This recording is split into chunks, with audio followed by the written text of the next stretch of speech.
sobrang tagal na rin na hindi tayo nakapag-cooking vlog. Kahit mga ibang simpleng gawain katulad ng pag-grocery. Paano sobrang daming ginagawa parang kulang yung buong isang araw para mabawasan yung mga gawain. Kaya talaga isamahan niyo ako.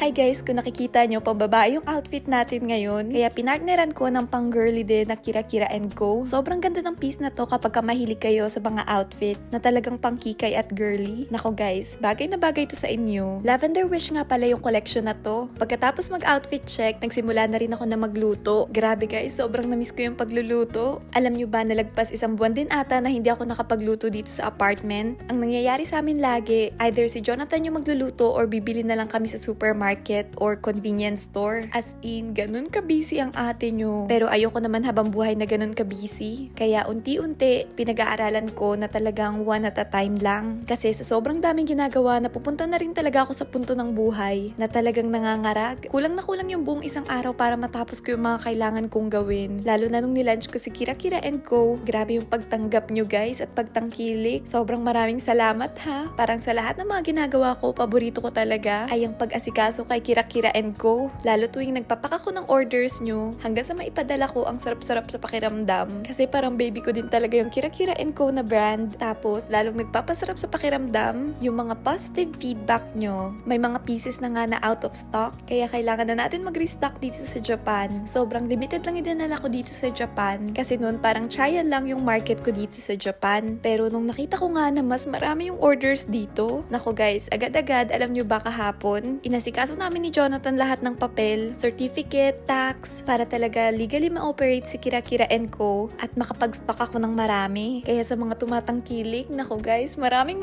salamat talaga. Sobrang thankful kami ni Jonathan sa inyo. At para sa mga nagtatanong at nag-curious na baka nag-ooperate kami dito sa Japan tapos hindi kami nagbabayad ng tax, July 19 ako nag-launch. Meron kaming 1 month bago mag-register. Inasikaso na namin yun agad at buti naman natapos siya within 1 month. Kaya grabe, sobrang thankful at sobrang saya talaga namin. Kasi finally, natapos ko na yung mga documents sa Philippines, pati dito sa Japan. Talagang wala na makakapigil at makakaagaw ng name natin. Meron nga pala ako nakita sa comment section kung bakit Kira Kira & Co yung naisip kong ipangalan sa brand ko. Sa mga marunong ng Japanese, siguro alam nyo na rin kung bakit. At sa mga hindi familiar sa word na Kira Kira, ito yun guys. Bale, yung salitang Kira Kira, isa siyang Japanese word na ang ibig sabihin makinang, sparkling, twinkling. Alam niyo ba yung kantang Twinkle Twinkle Little Star? Ang translation ng star in Japanese ay boshi. Ang twinkling ay Kira Kira. Kaya ang translation ng Twinkle Twinkle Little Star sa Nihongo ay Kira Kira boshi. Meron akong nurse na kaibigan dati. Gamit na gamit niya yung word na Kira Kira. Tapos nung narinig ko yun, parang sabi ko, wow, sobrang catchy naman ng salitang yun. Hindi ko pa alam yung meaning nun. Napansin ko na lagi niyang ginagamit yun kapag merong mga makikinang na bagay. Kapag may glitters yung suot ko, kapag tumitingin sa star,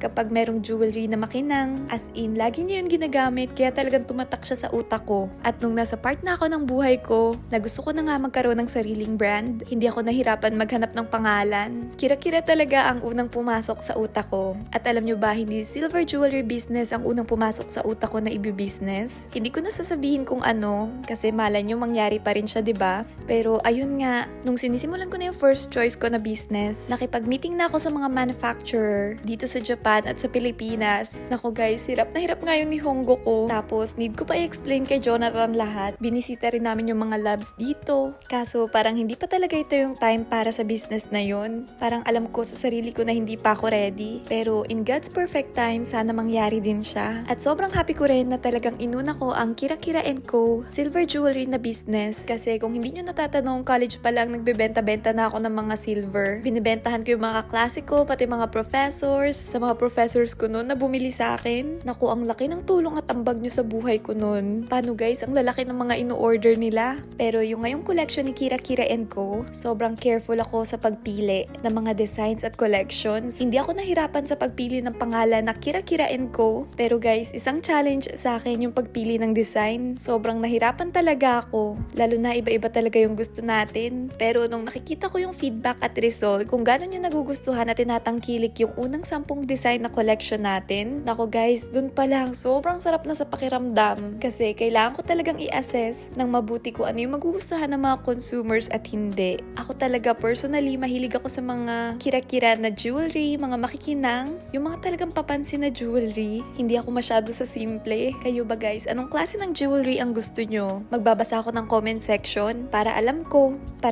kung ano yung mga klase na mga kailangan ko ilabas later on. Anyways guys, napakwento na ako dito ng kung ano-ano. Hindi ko na na-explain kung ano yung mga pinagagawa ko dyan sa video. Pero guys, hayaan nyo na, nakikita nyo naman kung ano yung nangyayari. Nako, na-miss ko kasi talaga na mag-diary sa inyo na talagang ikukwento ko kung ano yung mga nasa utak ko. At kung nakikita nyo, nandito na ako sa supermarket. Si Jonathan na nagpatuloy ng mga niluluto ko kanina. Magsasara na kasi tong Osakaya. Tignan nyo guys, parami na ng parami yung packaging dito na wala ng kulay. Pero meron pa rin naman packaging ng mga chichirya na maayos pa yung kulay. At ito nga, tignan nyo, ito yung merong kulay at ito naman yung klase na wala. Same product lang yan guys, parehong-pareho lang naman yung nasa loob. Bumili na rin ako ng tissue, pati ziplock. Wala na kami mga ganitong stock sa apartment. Bumili na rin ako ng mga pagkain na madaling lutuin, katulad ng sasami katsu, pati itong korokke. Dahil si Jonathan yung nagpatuloy na magluto ngayon, bumili rin ako ng ice cream namin. Malapit na magsara yung supermarket na to, kaya kailangan na natin magbayad. Kung nakikita nyo, self-checkout nga rin yung pagbabayad dito. Ikaw magpapunch, ikaw magbabalot, ikaw talaga lahat. Pagka uwi ko, tinapos na rin ni Jonathan na pagluluto. Ayun lang guys, salamat sa pakikinig at pagsama ha.